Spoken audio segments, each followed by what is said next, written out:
दोस्तों, पुराणों में कई रहस्यमयी कथाएं छुपी हुई है।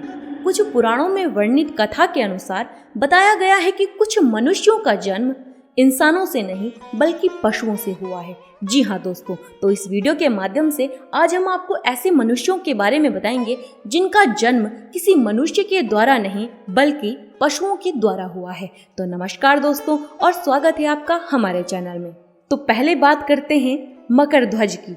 एक बार पवन पुत्र हनुमान ने जब लंका दहन किया था तो उसके बाद उन्होंने समुद्र में जाकर अपनी पूंछ की आग बुझाई थी और उनके शरीर से निकलते हुए पसीने की बूंद समुद्र में गिर रही थी और वह बूंद एक मछली ने निगल लिया।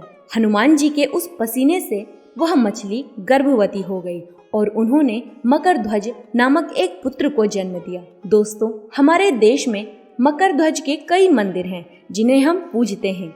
नंबर 2, महर्षि गोकर्ण। श्रीमद् भागवत गीता के अनुसार एक गांव में एक ब्राह्मण रहता था।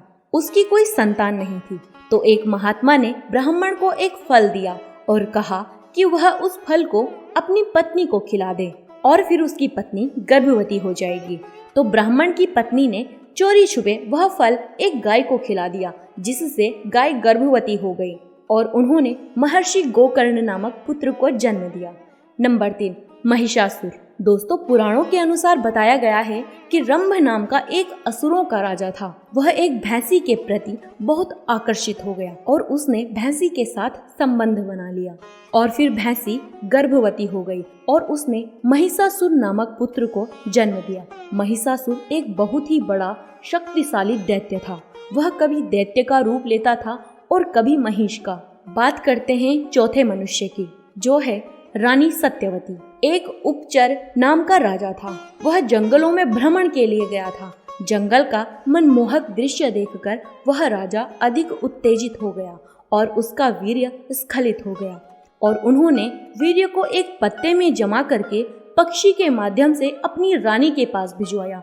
लेकिन रास्ते में एक और पक्षी आकर उस पक्षी से टकरा गई, जिससे वह वीर्य पानी में जा गिरा और उसे एक मछली ने निगल लिया, जिससे वह मछली गर्भवती हो गई। और जब एक मछुआरे ने उस मछली को काटा तो उसके अंदर से 2 शिशुओं का जन्म हुआ, एक पुत्र और एक पुत्री। पुत्री के अंदर से मछली की बू आती थी और उस पुत्र को उस राज्य का राजा ले गया और लड़की को एक केवट को दे दिया। केवट ने लड़की का पालन पोषण किया और वह सत्यवती थी। जब लड़की बालिक हुई तब उसका प्रेम विवाह शांतनु से हुआ। तो दोस्तों, यह थे 4 मनुष्य जिनका जन्म इंसानों से नहीं बल्कि पशुओं से हुआ था। और आपको आज की जानकारी कैसी लगी हमें कमेंट बॉक्स में जरूर बताएं। साथ ही साथ ऐसी ही रहस्यमयी जानकारियों से रूबरू होने के लिए सब्सक्राइब करें। धन्यवाद।